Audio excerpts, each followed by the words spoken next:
So, I've been wanting to make this video for a while now.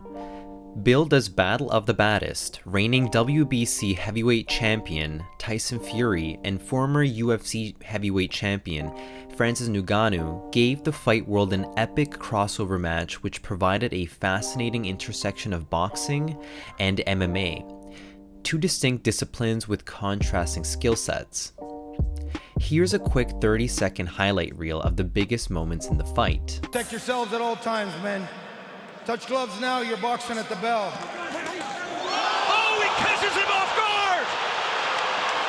Francis Ngannou has just scored a knockdown against the heavyweight champ!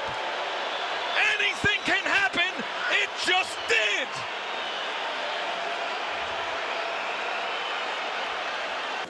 Tries to come over the top with a right of his own. The power of Ngannou is throwing back the big body of the 6'9" Gypsy King. Two-punch combination from Fury. Another 1-2, Ngannou trying to see if he can draw him in here. Instead, it's the right hand behind the jab. Dewey Cooper. Yes. John Bumba. Followed him out. Epicness. Fury's strategic approach was evident from the outset, as he utilized lateral movement and headwork to avoid the devastating power shots that Ngannou is known for. The Gypsy King's ability to maintain distance and dictate the pace of the fight showcased the effectiveness of traditional boxing techniques against an opponent from the MMA realm. This epic bout resulted in Fury winning a very close and slightly controversial split decision. There is still question of the result, which was deemed as a robbery per some people in the community. I wanted to take things to a more technical level and provide an analysis of punch data to see who truly won the fight. I wondered if perhaps I'd be able to see a different story if I were to visualize the Compubox data. For reference, figures in blue and light blue are statistics for Tyson Fury, while figures in yellow and dark yellow are for Ngannou. We'll first address total jabs thrown and landed. Based purely on total jabs thrown per round, round 1, 2, 3, 6, 7, 8, and 9 go to Tyson Fury, for a total of 7 rounds. Total jabs thrown for Ngannou would be 4, 5, and 10 for a total of 3 rounds. Actual landed jabs for Fury based on landed percentage relative to thrown jabs would be rounds 1, 2, 5, 6, 7, 9, and 10 for a total of 7 rounds. While data would present that Ngannou would take rounds 3, 4, and 8 based on landed percentage relative to thrown jabs, for a total of 3 rounds. Concluding that Fury wins on activity and landed jabs, 7-3 rounds. This makes sense as Fury is a more technical fighter and generally is his go-to punch in prior fights. In this next chart, I compiled total power punches thrown and landed.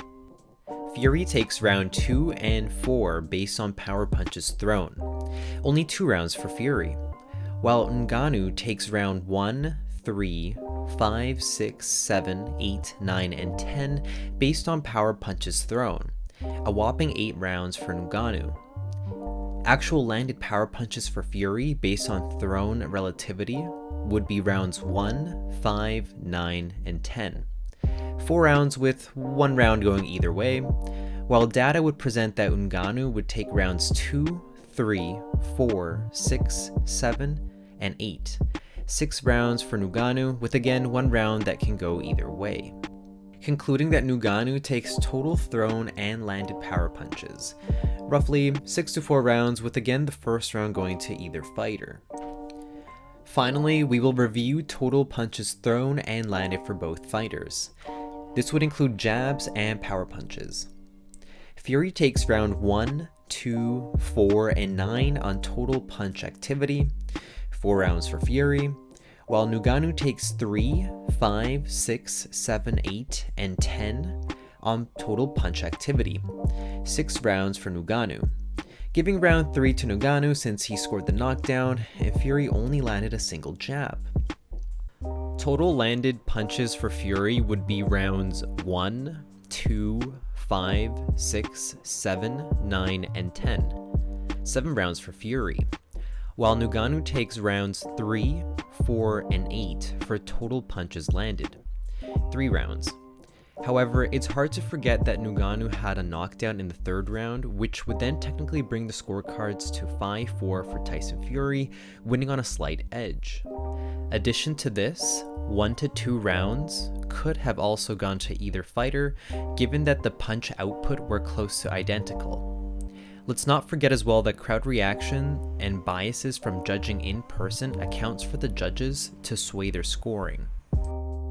The ebb and flow of the match underscore the strategic nuances at play.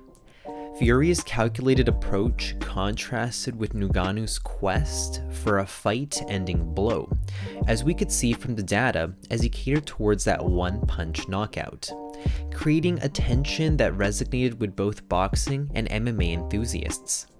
The moments when Fury successfully landed clean shots on Ngannou highlighted the versatility of his skill set, blurring the lines between the two disciplines. With that said, Ngannou demonstrated a commendable adaptation to the boxing environment. Despite being primarily an MMA fighter, he sought to close the distance and unleash his formidable striking arsenal. The challenge for Ngannou lay in finding a balance between aggression and technical precision against a skilled boxer like Fury. The judges' split decision in favor of Fury prompted discussions about the criteria for scoring in crossover matches. The outcome, while subjective, emphasized the competitive nature of the encounter and left room for potential rematches and further exploration of the crossover concept.